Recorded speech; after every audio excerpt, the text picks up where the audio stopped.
আমি মোহাম্মদ শহীদুল ইসলাম। আমি new York সিটিতে আছি।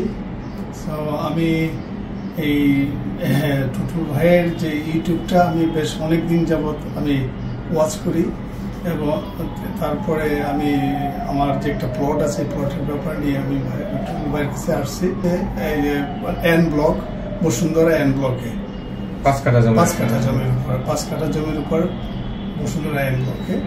সো ওনার সাথে আমি সংযুক্ত হয়ে আমার খুবই ভালো লাগছে এবং আমি তার সাথে সাক্ষাৎ করবো আমি পরিতৃপ্ত একটা বিহেভ এবং সবকিছু পাইছি এবং তার ভিতরে যে একটা সততার একটা ব্যাপার আছে প্রত্যেকটা মানুষেরই, কিন্তু তার কাছে একটু ভিন্ন আলোচনার পর তার কাছে একটু ভিন্ন জিনিস পাইছি আমি, যেটা সত্যিকার অর্থে সে ধর্মীয়ভাবে তার একটা ধর্মীয় নৈতিকতা আছে যেখানে মানুষের কোনো ক্ষতির সম্ভাবনা থাকবে না বা ঠকবেও না, কিছু না। এটা আমার বিশ্বাস। আপনাকে অনেক ধন্যবাদ। দর্শক মন্ডলী, এখন আমরা ভিডিওর পরবর্তী অংশে যাব। দর্শক মন্ডলী, আসসালামু আলাইকুম। গ্রিন আর্কিটেক্টের পক্ষ থেকে আমি ইঞ্জিনিয়ার টুটুল আপনাকে অনেক অনেক অভিনন্দন এবং শুভেচ্ছা জানিয়ে আজকে চমৎকার একটি 7 তলা বাড়ি 4 শতক জমিতে, মাত্র 4 শতক জমিতে 2 ইউনিট 7 তলা বাড়ি প্ল্যান ডিজাইন এবং এর খরচের হিসাব আমি আপনাদের মাঝে তুলে ধরার চেষ্টা করব। বাড়ির ভিতরে পর্যাপ্ত আলো প্রবেশ করানোর জন্য ফুল হাইট গ্লাস অনেকগুলো ব্যবহার করা হয়েছে। পর্যাপ্ত গ্লাসের ব্যবহারের কারণে এবং গাছ লাগানো প্রভিশনে রাখার কারণে কিন্তু এই বাড়িটা কিন্তু একটা এক্সট্রা আউটলুকিং আসছে, যার ফলে বাড়িটা কিন্তু অনেক দৃষ্টিনন্দন হয়েছে। দর্শক মণ্ডলী, আমাদের আর্কিটেক্ট টিম চেষ্টা করে যে একটা মালিকের প্রতিটা জায়গা, প্রতিটা ইঞ্চি পরিমাণ জায়গা সৎ ব্যবহার করে একটা ডিজাইন তৈরি করতে, যাতে বাড়িটা সুন্দর হয়। একদিকে যেমন বাড়ির ভিতরটা যেমন ঢুকলে ছোট জায়গার মধ্যে মনে হবে যে অনেক সুন্দর একটা বাড়ি হয়েছে, তেমনই বাড়ির প্রত্যেকটা জায়গাতে আলো বাতাস ঢোকার পর্যাপ্ত প্রভিশন রাখতে হবে। এই দিকগুলো বিবেচনা করে কিন্তু তারা ডিজাইনগুলো করে এবং যখন 3D ডিজাইন করা হয় তখন কিন্তু যিনি 3D ডিজাইন করেন তিনি এটা চিন্তা করেন যে ওই এলাকার মধ্যে যেন এই বাড়িটা দেখতে সবার চেয়ে সুন্দর হয়, সেই দিকগুলো মাথায় রেখে কিন্তু ডিজাইন টিম এই ডিজাইনগুলো করে দিয়ে থাকে। আপনি জানেন যে আমাদের গ্রিন আর্কিটেক্টে বর্তমানে প্রায় 100-র উপরে ইঞ্জিনিয়ার কাজ করছে, যার মধ্যে প্রায় 7 জন আপনার অভিজ্ঞ আর্কিটেক্ট আছে, সিভিল ইঞ্জিনিয়ার আছে, তাদের সমন্বয়ে কিন্তু এই ডিজাইনের কাজগুলো হয়ে থাকে। দর্শক মণ্ডলী, আপনি যারা দেশে এবং দেশের বাইরে আমার এই ভিডিও দেখছেন সবাইকে গ্রিন আর্কিটেক্টের পক্ষ থেকে অনেক অনেক অভিনন্দন এবং ধন্যবাদ জানাচ্ছি। দর্শক মণ্ডলী, আপনি যারা এখন আমার চ্যানেলটা সাবস্ক্রাইব করেন নাই তারা দয়া করে চ্যানেলটা সাবস্ক্রাইব করে নেবেন এবং বেল আইকনের চাপ দিয়ে রাখবেন, তাহলে প্রতি পর্বে যে ভিডিওগুলো দিই সেগুলো আপনি দেখার সুযোগ পাবেন।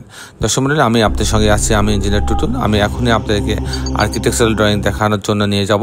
তারপরে এই ধরনের বাড়ি নির্মাণ করতে, 7 তলা বাড়ি নির্মাণ করতে কত টাকা খরচ হয় তার একটা হিসাব আমি আপনাদের মাঝে তুলে ধরার চেষ্টা করব। দর্শক মণ্ডলী, এই যে বিল্ডিংটা 4 শতক জমির উপর হইলেও মূলত আমরা ব্যবহার করছি 3.5 শতক জমি। এটা ছাদে সুইমিং পুলও কিন্তু রাখা আছে এবং ছাদটাকে চমৎকারভাবে ডেকোরেটেড করা হয়েছে। সব মিলায় এটা এক নজরে অসাধারণ একটি বাড়ি। তা আসুন আর্কিটেকচারাল ড্রয়িংটা দেখি। সমডলি আর্কিটেকচারাল ড্রয়িংটা এরকম, আপনার মাপটা 36 ফিট বাই 50 ফিট জায়গার উপরে টোটাল জায়গা ওনার, কিন্তু আমরা ওনার ব্যবহার করছি আমরা 1580 স্কোয়ার ফিট। তো এটা হচ্ছে গ্রাউন্ড ফ্লোর, সামনে রাস্তা, এটা হচ্ছে এন্ট্রেন্স। আপনি দেখতে পাচ্ছেন দুই পাশে গাছ লাগানোর জায়গা রাখা হয়েছে যাতে বাইরে গ্রিন গ্রিন একটা ফ্লেভার আসে। তো দর্শক মণ্ডলী, এখানে ঢোকার পরে কিছু অংশ গ্যারেজের জন্য রাখা হয়েছে, ইলেকট্রিক্যাল মেকানিক্যাল রুম রাখা হয়েছে, সিলিন্ডারের জন্য একটা আলাদা জায়গা রাখা হয়েছে, তারপরে লিফট এবং সিঁড়ি আছে এবং পিছনের দিকে একটা 2 বেডরুমের একটা ইউনিট রাখা হয়েছে, ড্রয়িং ডাইনিং আলাদা করে রাখা হয়েছে। আমি মূলত টিপিক্যাল ফ্লোর প্ল্যানটা আপনার মাঝে তুলে ধরার চেষ্টা করব যে মাত্র 3.5 শতক জমির উপরে কী করে 2টা ইউনিট লিফট সহ করা হয়েছে সেটা আমি দেখানোর চেষ্টা করব। আপনি দেখেন যখন ইউনিট এতে যাবে, গ্যারেজের অংশ দিয়ে এই লিফটের লবিতে আসবে, তো ইউনিট এতে যাবে তখন 682 স্কোয়ার ফিট পাচ্ছে। এখানে কিন্তু 3টা রুম করাও সম্ভব ছিল, কিন্তু আমাদের ক্লায়েন্ট চেয়েছিলেন যে এটা খোলামেলা হইতে হবে, যার ফলে আমরা এইভাবে করছি। এখানে ঢোকার পরে একটা ড্রয়িং রুম পাচ্ছে, অনেক বড় একটা ড্রয়িং রুম। এখানে একটা ডাইনিং রুম আছে, ডাইনিং রুমের পাশে একটা কিচেন আছে, এটা একটা বেডরুম। এখানে একটা বারান্দা রাখা হয়েছে আর ড্রয়িং রুমের সঙ্গে একটা টয়লেট অ্যাটাচ করা আছে, এটা হচ্ছে কমন টয়লেট হিসাবে ব্যবহার করা হবে। তো আর এখানে একটা মাস্টার বেডরুম আছে, এর সঙ্গে বড় বারান্দা আছে এখানে, আর এখানে লিফটের পিছনে একটা বাথরুম অ্যাটাচ করা হয়েছে। এই হচ্ছে মোটামুটি 2টা বেডরুম, 2টা বাথরুম, কিচেন, 2টা বারান্দার সমন্বয়ে ডিজাইনটা করা হয়েছে। যখন ইউনিট বিতে আসবে তখন এটা 667 স্কোয়ার ফিট পাচ্ছে। তো এখানে ঢোকার পরে একটা ড্রয়িং রুম পাচ্ছে, আলাদা একটা ড্রয়িং রুম, বেশ বড়, 14 ফিট 5 ইঞ্চি লম্বা। এখানে গ্রিন জোন রাখা হয়েছে আর এখানে একটা ডাইনিং আছে, ডাইনিংয়ের সাথে একটা কিচেন রাখা আছে, একটা বেডরুম, এটা হচ্ছে বেডরুমের সাথে একটা বারান্দা রাখা হয়েছে। আর এই ড্রয়িংয়ের পাশে সাথে একটা টয়লেট রাখা হয়েছে, কমন টয়লেট হিসেবে ব্যবহার হবে। আর এটা একটা মাস্টার বেডরুম, এই বেডরুমের সঙ্গে এই দরজা ঢুকবে, একটা টয়লেট অ্যাটাচ করা হয়েছে, একটা বারান্দা রাখা হয়েছে। এখানেও 2টা বেডরুম, 2টা বাথরুম, বারান্দা, আলাদা ডাইনিংয়ের সমানে ডিজাইন করা হয়েছে।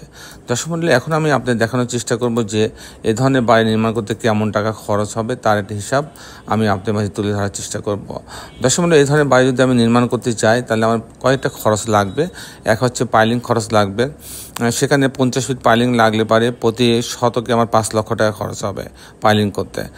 আর যদি আমি এরপরে যে খরচটা আসবে সেটা হচ্ছে pile cap, short column, grade beam পর্যন্ত, সেখানে প্রায় আপনার প্রতি স্কোয়ার ফিটে 1200 টাকা খরচ হবে। আর এরপরে খরচটা থাকবে কাস্টিং খরচ, প্রতি তালা, বিম, কলাম, ছাদ, এখানে 650 টাকা থেকে 700 টাকা খরচ হবে। আর এই ধরনের একটা বাড়ি যদি, তারপর লিফট খরচ আছে, লিফটে প্রায় 25 থেকে 30 লক্ষ টাকা খরচ হবে।